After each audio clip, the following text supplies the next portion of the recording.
Hi everybody, I'm Mr. Begley and I'm the history teacher at Scottish Online Lessons.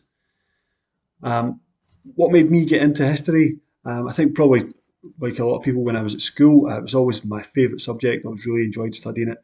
The earliest sort of memory I have of that is the Wars of Independence and looking at the Battle of Stirling Bridge.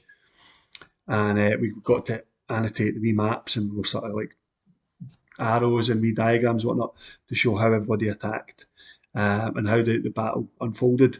And from then on, I always really enjoyed history, and that was always one of the things that I really enjoyed to learn.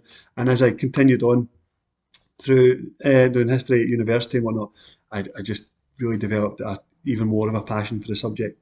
And I hope that is visible, and I hope that you enjoy taking part in the lessons. Hi everybody, welcome to today's Higher History lesson. I'm Mr. Begley and we are continuing on with our Scottish Wars of Independence unit.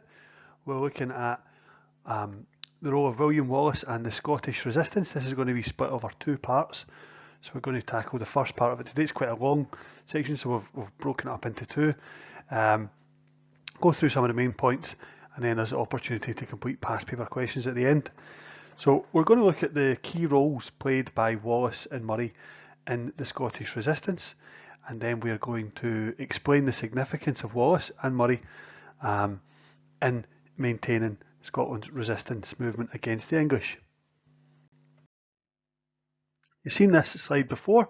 This is our screenshot of the SQA course content with the key issues. We're on our third issue here, Wallace and the Scottish resistance, and then on the right hand side there's a list of things that we're going to study. That's the table that I said that you might want to be copying into your notes, just as a wee progress checker again. I've highlighted key issue number 3, Wallace and the Scottish resistance, and you hopefully are filling in your notes there, perhaps maybe even the wee traffic light as was suggested before, just so that we can really specify when it gets to revision time. And a wee timeline, which I've included. This is just a general timeline of some of the events of each of the 4 issues. So that's taking right up to William Wallace's execution. And it begins with where we pick up the story, where William Wallace, his name starts to appear in the record books. We are going to touch on slightly before that, just to give you a little bit of context, but we're sort of starting our story really at Wallace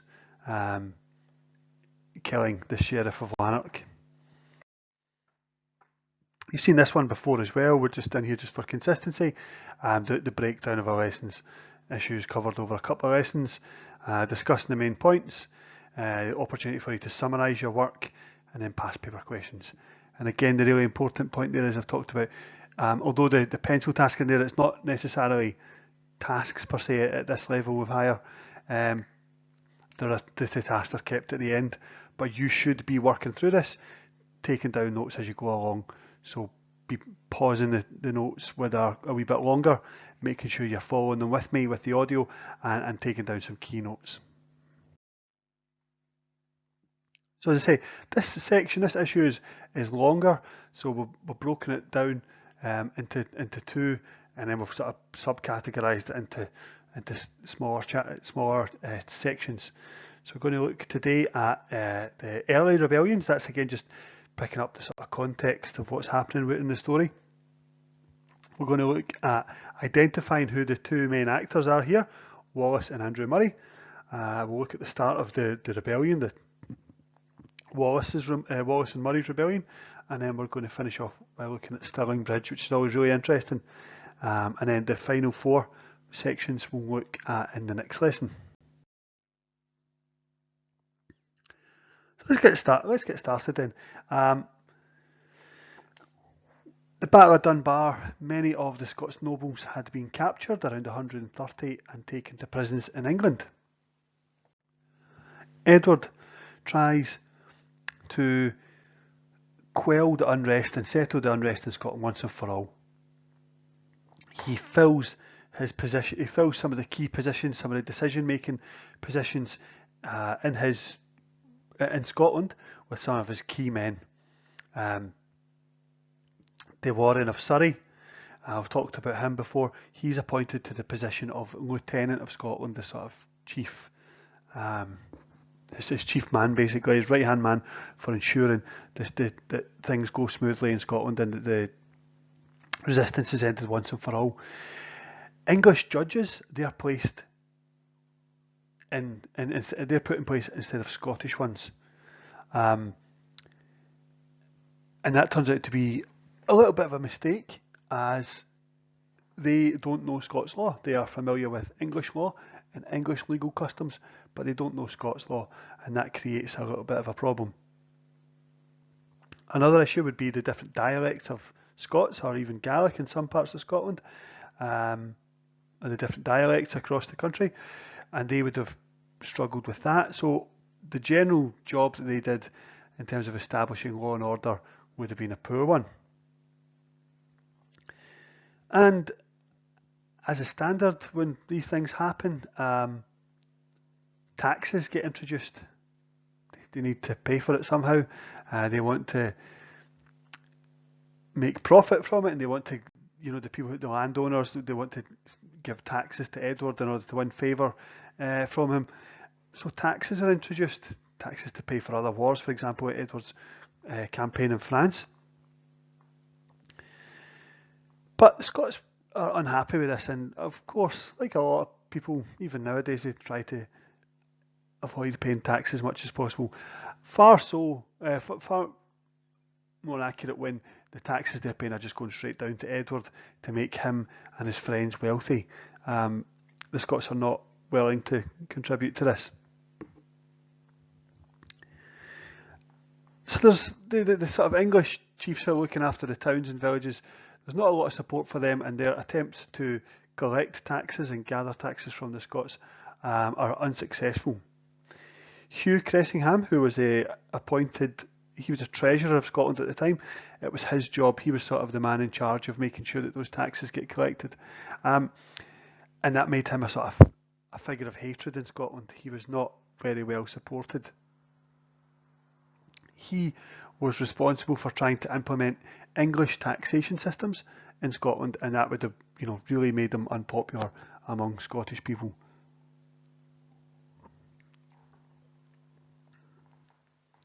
The picture we have here, this is the seal. This is de Warren's seal.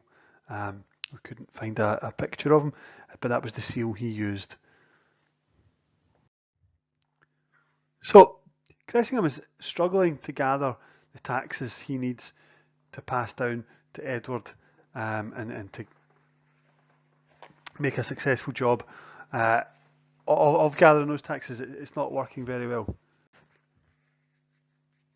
De Warren as well, at the time, he starts to return to England. He claims that the damp, terrible, the poor weather conditions are damaging his health. So he starts to return to England when possible, and he will return to Scotland occasionally. So the English are struggling. They're not able to get a hold of Scottish matters. They're kind of struggling to really settle things down in the country.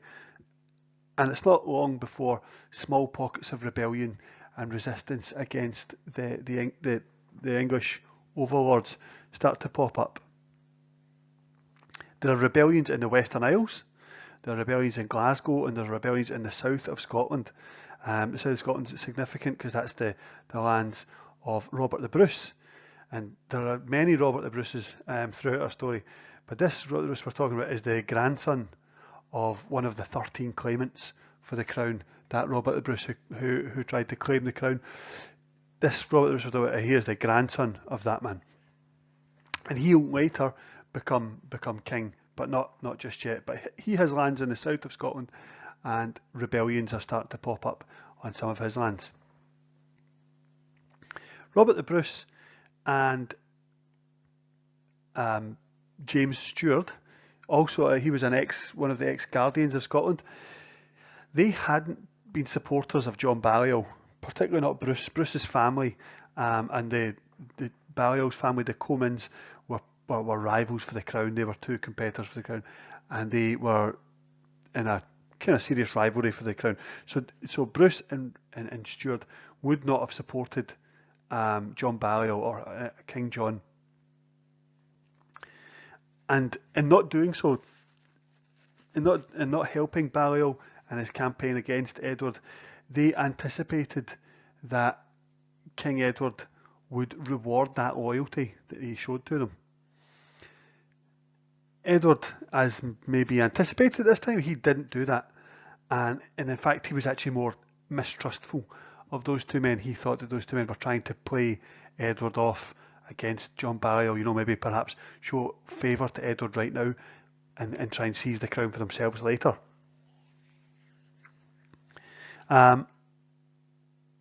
When both men were overlooked for positions of power within the running of Scotland, they began to gather men together, put men together, and plan for a revolution. So you have to. There's questions asked here. Is Robert the Bruce? Is he really that patriotic king that he's sometimes get labelled as, or is he just a very, very clever politician? He's playing correct strategic movements at the right time. That's questions that are sometimes asked. Anyway, at this stage they start to gather an army, and they are gathering an army at Irvine in the south of Scotland in Ayrshire. The English are aware of this. Some of the English troops based at the south of Scotland in Roxburgh, they are aware of this, and they march to confront them. They think, we're just going to nip this in the bud, and we'll just go over there and we'll put down that army, we'll defeat them easily, and that'll be the end of that. They march over there, and as they march over to Irvine to confront Edward, to confront Robert the Bruce and James Stewart, the Scots are caught by surprise.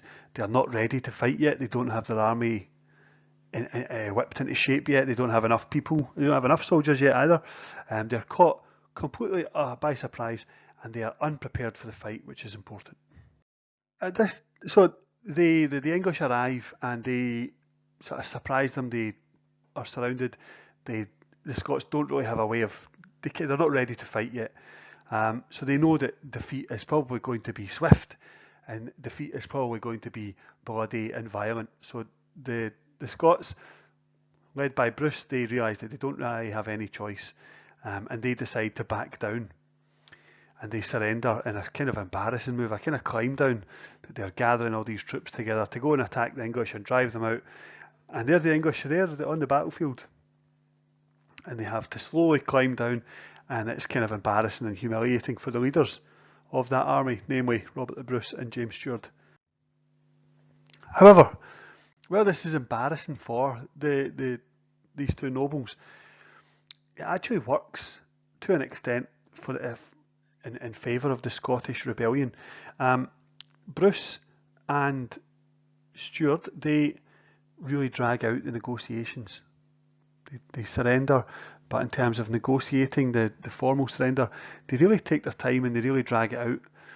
Now that's important because at this time, William Wallace, his name is propping up as a lesser known rebel, perhaps even just like an outlaw.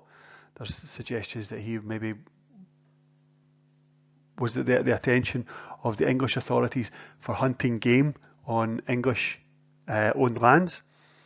But anyway, he is gathering attention as a small time outlaw and rebel against the English, and the English are trying to get a hold of him. Now the point here is that with this army occupied over in the south of Scotland in Irvine, trying to pin down Bruce and Stewart, it clears the way for Bruce. Bruce is able to take his small band of fighters into Selkirk, into the Selkirk forest, where they can get shelter and where they can hide from the English forces. So it kind of worked in that sense. It was a climb down and it was embarrassing for the English, for the Scottish, against the English, but it worked for the Scottish resistance movement in and that way it might have been a very different story for William Wallace if those English troops were able to go hunting for him and find him, but they were already occupied on that battlefield over in the southwest of Scotland. Bruce and Stuart climbed down as well. Their backtrack in this also completely paved the way for Wallace's men to be the main sort of resistance movement in the south of Scotland, which is significant as well. So that's the sort of background to it. Okay, William Wallace's name is just popping up. There was an attempt in the south, but completely defeated before it had even started by Bruce and Stuart by their climb down. So two important people are leading the resistance movement, Andrew Murray and William Wallace, and we're just going to have a wee look at them just now. Andrew Murray was from a well-to-do family, from a noble family, a wealthy, powerful, landowning family. He was the son of the justiciar of Moray, and for the justiciar of the north of Scotland, his family were John Balliol, King John supporters, and they owned lands and they owned territories close to John Balliol's Comyn heartlands. Murray's father was one of King John's most loyal supporters, and that would have been beneficial to Murray as well. He'd have grown up around his father, who was a passionate King John supporter and loyal supporter, and that would have influenced him as well. Murray is still an influential character at this stage as well. He's influential in the politics of Scotland because of his family background and the lands that he owned. He had fought in the Battle of Dunbar, although he would have been a lesser, he maybe wouldn't have been at the command there because he would have been a younger man, but he did fight at the Battle of Dunbar. He was one of the nobles who had been captured and taken down to prisons in England. He, however, skillfully managed to escape. And on his escape, he made his way north into Scotland, and he returned to his sort of family safe zone of close to Inverness to find these lands were being held by the English. They'd been overtaken by an English commander, and that was what Murray quickly started to attack locations in the north of Scotland to try and drive out the English troops and try and win support for try and push forward the Scottish resistance. So now a little bit about Wallace. What about Murray? So Wallace was far more, and Wallace's story is far more popular. It's far more well known of the two rebels.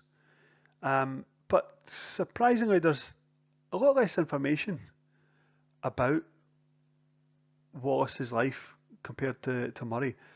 However, that's likely the case that it's just because of maybe Wallace's upbringing, where Murray was a nobleman and wealthy landowner.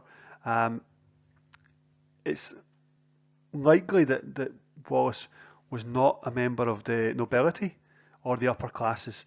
His father may have been a low-ranking noble, perhaps maybe like what we'd think maybe nowadays is a kind of like middle class type of family. But there are differing accounts to who William Wallace was, and some people have different opinions. So Wallace's story really picks up around 1297 when he is responsible for the murder of the Sheriff of Lanark. Now again, the real reason for this murder it is conflicting. There are suggestions that it is to do with the Sheriff of Lanark's murder of Wallace's lover. Other stories are again to do with him being an outlaw and hunting on the Sheriff's land around Selkirk. So some of the details around Wallace are slightly uncertain. Again, there's an idea that his father was a low-ranking noble, perhaps, and the others suggest his father was a crown tenant, again like a sort of lower ranking town official. The William Wallace Society of Scotland, they agree that he is the son of a man called Malcolm Wallace of Elderslie in Renfrew, but there are conflicting stories there that he was actually from a town in Ayr called Ellerslie. However, this William Wallace Society, they go with the Renfrew version. Nonetheless, he's a lesser known. His father, he may have owned land, and his family may have had small plots of land and been sort of what we might think of as nowadays like kind of middle class family, but he was not of the established landowning classes like Andrew Murray. So yeah, there we go. Just a wee bit there. It talks about the conflict around where he was actually from. Ellerslie in Ayr or Elderslie in Renfrew. In a letter signed by Wallace, or written by Wallace, excuse me, the seal that he used to identify that it was him that wrote the letter suggests his father's name was Alan. But as we say, the William Wallace Society of Scotland, they agree that his father was actually Malcolm Wallace. So there's a little bit of a difference of opinion there. Now there's an interesting part to the William Wallace story in that not a lot was known of Wallace. There was not a great deal of documented information about Wallace from the time. A lot of the information comes from a poem by a poet called Blind Harry. Now the interesting thing about Blind Harry was that he was alive around 170 years after Wallace's death, and it makes a lot of claims which are not, maybe it's wrong to say not accurate, but there's a little evidence to support that. For example, William Wallace being seduced by Edward I's French wife. Now you've probably seen the movie Braveheart, and the story in Braveheart largely follows the claims written in the Blind Harry poem. So historians would suggest that the Blind Harry poem is perhaps not as accurate as it could be, but the fact is that concrete evidence about the life of William Wallace is quite sparse, and there's not a lot surrounding it. The William Wallace Society agree on certain things about his life, which I would tend to accept given the amount of detail that he put into it, but there are slightly different opinions from different historians. Talked a little bit about the two of them, so let's just summarise this here. So you've got a table there. On the left hand side you've got Andrew Murray, and on the right hand side you've got William Wallace. Flick through the notes and maybe try to just sort of summarise it in those two tables. I've got about five rows each there to add in some information. Try to give us as much detail as you can about each of the two main characters in our story this far. There's a little answer key for you that you might want to use. Again, you might have something slightly different. It might be laid out slightly different, but as long as you have kind of there or thereabouts. So the rebellion begins. The rebellion's in full swing. Wallace, as we say, is responsible for the killing of the Sheriff of Lanark in 1297. And as we said before, there's slight dispute about the reasons as to why he did kill the Sheriff of Lanark. But nonetheless, he's wanted by the authorities. He's a known outlaw and he's wanted by the authorities. It's possible that Wallace decided to kill the Sheriff of Lanark, Sheriff Hesselrig. He wanted to kill him to avoid capture, knowing that if he was caught, he would probably be killed or jailed. And in order to avoid that, he kills the Sheriff first. The killing of the Sheriff leads to an uprising which is led by Wallace. A band of followers, they use sort of guerrilla tactics like shock, hit and run surprise tactics to overpower small bands of English soldiers. His movement is popular, his uprising is supported, and they start to grow in number, and they are joined by the forces of a nobleman, Sir William Douglas. They march on to Scone in Stirling. So they begin to move north to try and attack some English targets there and move the English out of some castles there. William Ormsby, the justiciar from there, he escapes, and he evades the oncoming Scots. But it's there around Scone that Wallace receives messengers, and these messengers are sending word of support from Scottish nobles, important Scottish nobles such as Bishop Fraser, the steward, and by Robert the Bruce. So this allows and emboldens Wallace to keep going, knowing that he has the support of the nobles. So as we said, we talked about before, the embarrassing climb down by Bruce and the nobles. That was really humiliating for those nobles, but it did draw the English army out of position and create this free space for Wallace to sort of be successful in his rebellions and move north. It allowed him to do that without the attention of this huge English army. So quite significant. Wallace's role, again, it gathered lots of attention. As we say, there's the film, and he's a sort of Scottish historical icon. But it was not just Wallace, as we say, that Andrew Murray was important as well, and his actions shouldn't really be forgotten. He led some vital attacks on English-held Scottish castles, which we shouldn't really forget. He at first attacked Urquhart Castle near Loch Ness, which is the green dot kind of in the centre of Scotland. There's like 4 dots around the sort of edges, if you like, and there's one in the centre. For those of you not sure where Loch Ness is, it's about there. He was initially unsuccessful. The English Lieutenant Warren, he orders a small army north to capture Murray, but they don't find him. He does well. He avoids capture. Murray then decides to go back to Urquhart Castle. He decides he wants that one back, and he goes back, and this time he is successful, and they recapture that castle for the Scots. They then go on to gather further castles in Elgin, Aberdeen, Banff and Duffus, which are the 4 other green dots on the map there. After consolidating sort of Scottish power in the north, they start to move south towards the city of Dundee, and that's where Murray and Wallace, their armies meet and combine. They join forces and they decide to fight together. They're aware that an English response is coming soon, and they decide to take the momentum and they march down to meet them head on, and they do that at Stirling.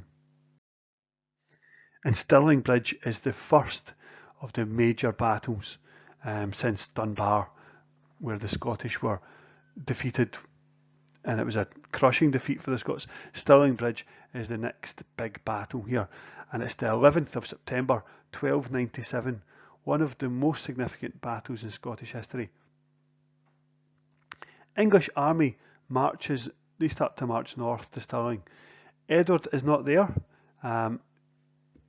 The English army is run by some of his senior aides and earls. But when they get to Stirling, the Scots are already there, and the Scots have the higher ground. They are in a key position, they're lying in wait, looking for their opponents to arrive, and they've got the higher ground so they can see the English arriving. So how big a size of army are we talking when we talk about these different troops? That's a little bit of dispute around that too, but it was still a large army regardless. Possibly smaller than the army that fought at Dunbar, but still significant. Common estimates suggest that there were around 500 to 1,000 cavalry, and somewhere between 6 and 10,000 foot soldiers. So even at the small estimates, that's still a reasonable size of army, that's still a reasonable force. The English army, led by, say, De Warenne, the Earl of Surrey, and the Scottish lieutenant. At his side, the taxman, if you like, Cressingham was there, and Cressingham was a hated figure in Scotland. There were two Earls of Scotland on the English side, the Earl of Lennox and James Stewart were on the English side of the battle. However, they were soon to change sides. The Scottish army would have been far smaller than that of the English troops. They would have been smaller in number, smaller in resources, smaller in ability than the army that had been called to fight at Dunbar too. The majority of the soldiers were men from Murray's men in the north and Wallace's men in the southwest. Others would have joined, they'd have been called up at the time. Military service would have been part of a rental agreement, so if you had a small plot of land which you rented from the local earl or local nobleman, you paid a rent to him, but you also, as part of that, you may have been called up to do some military service or to fight under the banner of that nobleman. More so that these nobles were not, or the majority of Scottish fighters were not professional soldiers. They were farmers who had been called up. And they would have lacked, they may have had some professional fighting experience or some training, but it wouldn't have been as much as the English soldiers. A small number of Scottish soldiers, Scottish nobles would have been on horseback, mounted on horseback, small number of cavalry, but again, very small numbers. The majority of Scots soldiers were armed with long pikes. They maybe had some swords and some axes and whatnot, but they would have had long pikes, around 12-foot long pikes, and they formed what we now call schiltrons. Okay, sort of circular formations where the pikes are all pointing outwards in a defensive position, and inside the schiltrons you sometimes have archers firing. The schiltrons were very effective at the Battle of Stirling Bridge, used to be very effective in other battles. That was not the case, but instead the Battle of Stirling, the use of the schiltron tactic was beneficial to the Scots. As we said, the Scots seized the higher ground, which is always a good start in these types of battles. They are at Abbeycraig. Now, if you can see a map just there, at the top of the map there's a circle just where you can see the fork in the road. That's Abbeycraig there. That's where the Scottish are. The English are just at the south. You can see the bottom, down towards the bottom of the picture on the left hand side you can see Stirling Castle, and in the oval shape the English army are just there, just north of Stirling Castle. There's only one way to get across the River Forth there, okay, and that is by this thin narrow bridge. The bridge would be so thin that it would only around three knights on horseback could get across at once. Now that presents a huge issue for the English army. They've got thousands of soldiers, but how do they get across if they can only get across three at a time? There was a suggestion that they would go downriver and try to cross the river, try to ford the river, but the English, they decided against that because they knew that trying to cross the river and then get onto the solid ground to fight, well, it would give the Scots time to reposition themselves to get in a more advantageous position, and they knew that it would be dangerous to get across the river anyway. So they opted against that, and they decided they were just going to go for it across this thin, narrow bridge. The night before the battle, the two Scots earls, they left the English side. The the night before, and later they join up with the Scots. The morning of the battle, first thing, some of the English troops begin crossing the bridges to take up positions. The Earl of Surrey, De Warenne, he's not awoken yet, he's not got out of his bed yet, and his aides, conscious that he might be unhappy at the positions they're taking, he calls the soldiers back across. They have to come back across and wait on the Earl of Surrey to give his formal instructions. He wakes up and sends the troops back across the bridge. So just wasting time really when you already don't have that much time to get your troops across the bridge. Sending some there to bring them back, that just holds up the process. And it takes a long time to get the troops and the equipment over the bridge. By around midday, only around a third of the troops had crossed. They were led by Marmaduke de Thweng, which is a fantastic name. He leads the troops across to fight the battle, to take the battle to the Scots, and he is joined by the Constable of Stirling Castle. Wallace and Murray, they've positioned themselves on the higher ground, and they're looking down. They can see all this happening. They can see this confusion and this madness, and they seize that opportunity. They seize that lack of cohesion, that lack of organisation, and they decide to take that opportunity and attack, to pounce on that weakness. They have their men in formation, and they start to slowly advance upon the English army. As they approach, they pick up their speed and they begin to charge at the army. Now the bridge is narrow, and the position, the meandering of the river doesn't give them a great fighting space. They don't have a great deal of space to fight upon, and the Scottish are charging at them, leaving them kind of surrounded with nowhere to run. Some of the cavalry who were positioned close to the bridge, they managed to escape just in time. But for many of the English who were there, they were trapped on the wrong side of the bridge. They were slaughtered by the oncoming Scots and their long pikes and their well organised sheltering positions. And these long pipes, they would have been able to charge at them with these 12-foot long pikes and really attack. Cressingham, that hated figure, that tacksman, he was pulled from his horse and he was killed.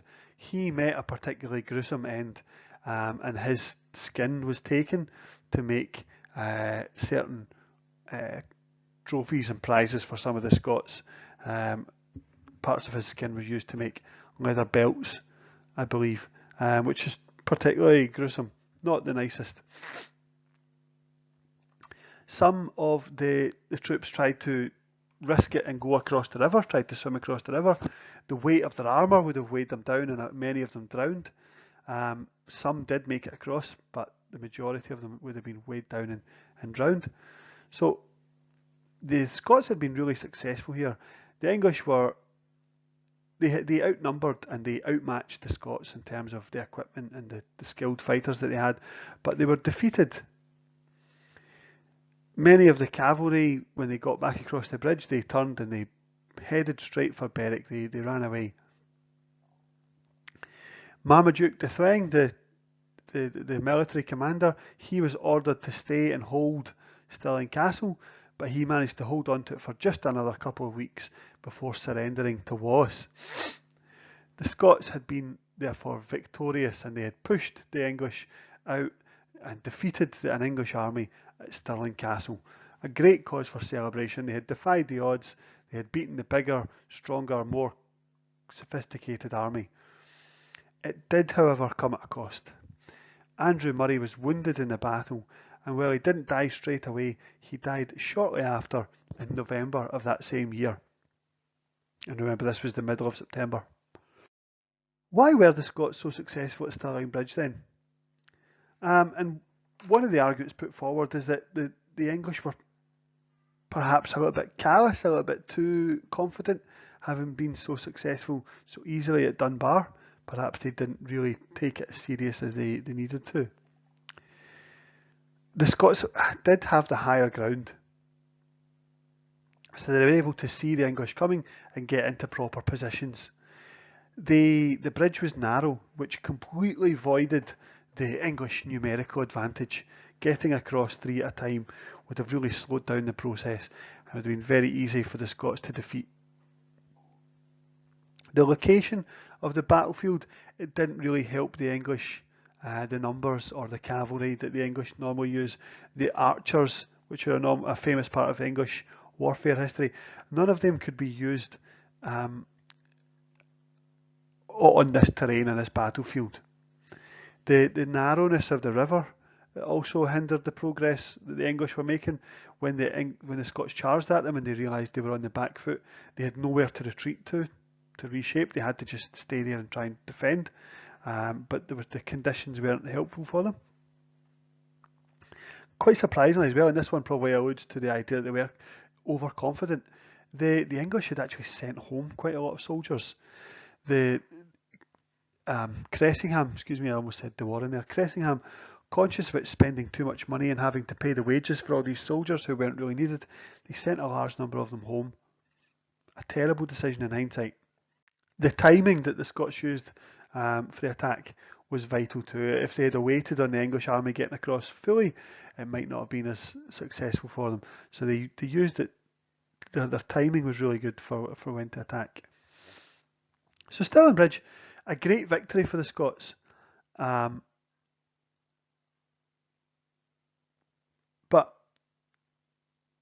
as we're going to get to, the story's not over there. It's not a Hollywood film, unfortunately. The Scots don't defeat the English, and then that's the story gone. It's far from over, and the English are not going to allow the Scots rabble, this group of peasant farmers, to completely push them out. And the Scots are aware of that, and the English start to prepare for another attack. Okay, just to add to your notes, sometimes I would like you to try and get this diagram into your jotter. Now, when we say draw, I don't mean the artwork, okay? Like, if you can see that, that's a really simple drawing, okay? You could get a black pen and sort of trace out or just mark roughly the course of the meandering river, and then it's a kind of wavy line up where you can see the bridge going across it, and then position Abbeycraig where the Scots are, Cressingham's English army, Stirling Castle. That's all we're really looking for. As we go through and talking about the materials, you might want to sort of add a couple of wee annotations to it to show what was happening. But something like that, a wee diagram, just to really help you. That wee visual aid sometimes really helps you to try and remember when you're talking about the battle what happened. Try to think back to the map, what was there. So if you can, please, that diagram into your jotter. So we've covered about half of that now. We've looked at the early rebellions, we've set up the context, we've talked about Wallace and Murray, and we've talked about the rebellion really picking up pace. And that's an example of that there is Stirling Bridge, the victory, the emphatic victory at Stirling Bridge. So really good work. Hopefully your notes are going to be condensed into those 4 categories. And if you haven't done that, that's the task I'd like you to do now, to go back and summarise your notes into these 4 categories, into these 4 sort of subsections. Now, mind maps are okay if you like, bullet pointed lists, whatever works for you, then you use that. But they're there, the 4 of them, the notes are all there in the previous slides. It's just at higher level about working through those notes and making sure we understand them. The following slides deal with some past paper questions, so that's making sure that we understand it and processing it into successful answers. But we need to make sure that we have the notes down in the first place. So if you could, hopefully you've been doing that already, but if you haven't, go back and make sure you get notes on these 4 areas, please. So we're going to attempt a couple of past paper questions. Now, as always, we said this is split over into 2 lessons. So some of these questions, when you look at the marking key, some of the content that comes up in the marking key, perhaps we haven't touched on yet. But you've got enough from what we've talked about. There's plenty for you to still get 10 points, and you can add any of. In the next lesson, there'll be more notes that we'll cover, which you could also use. So don't worry about that. I know sometimes students might look at it and think, oh well, we haven't talked about that, but we will talk about it soon. As I say, we're just putting these past paper questions in just now, just to really consolidate what we've learned so far. So this is a two-source question. It's from the 2021 past paper. Question number 3. How much do sources A and B reveal about the differing interpretations of victory at Stirling Bridge in 1297 and its effects on Scotland? 10 marks.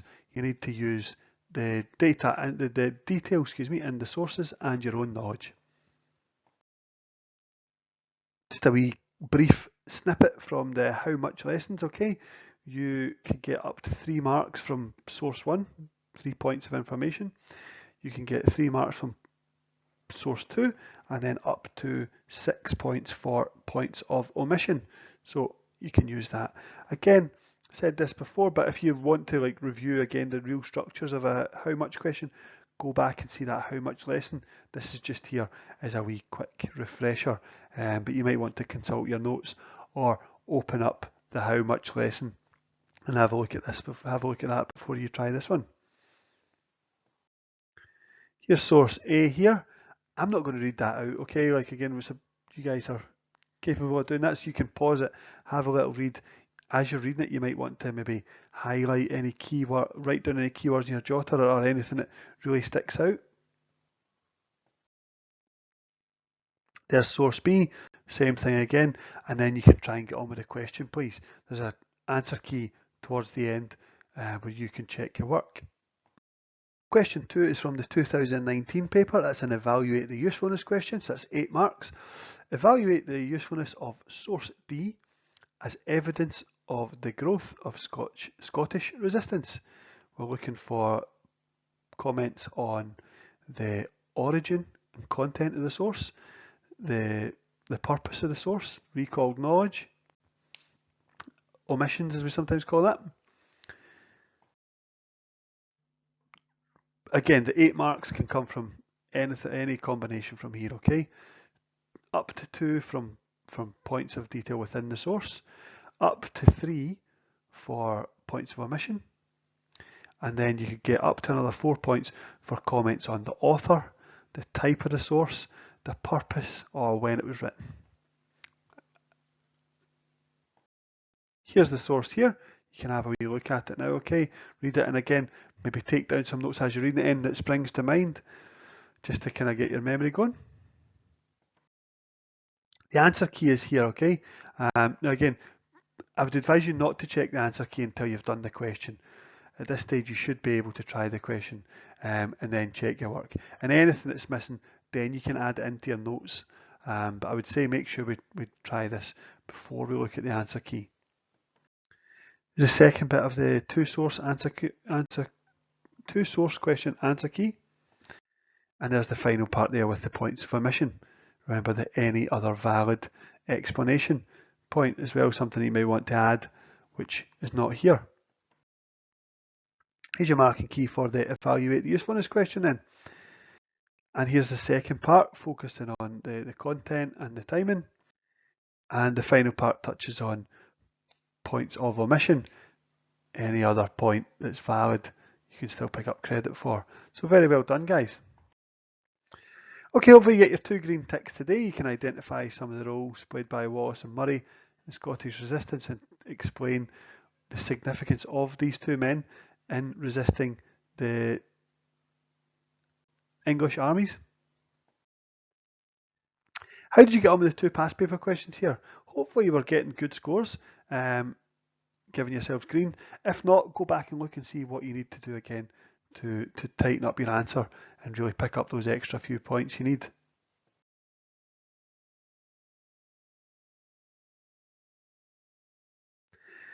And there we're done. Excellent work, guys. Really good. I know these lessons can be quite long.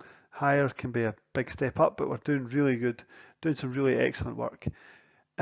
Extension task there, I've listed all of the most recent past paper questions which talk about Scottish resistance, so you can feel free to go and try some of those in your own time. And the marking keys are all available on the SQA Higher History website. So very well done, and I'll speak to you soon.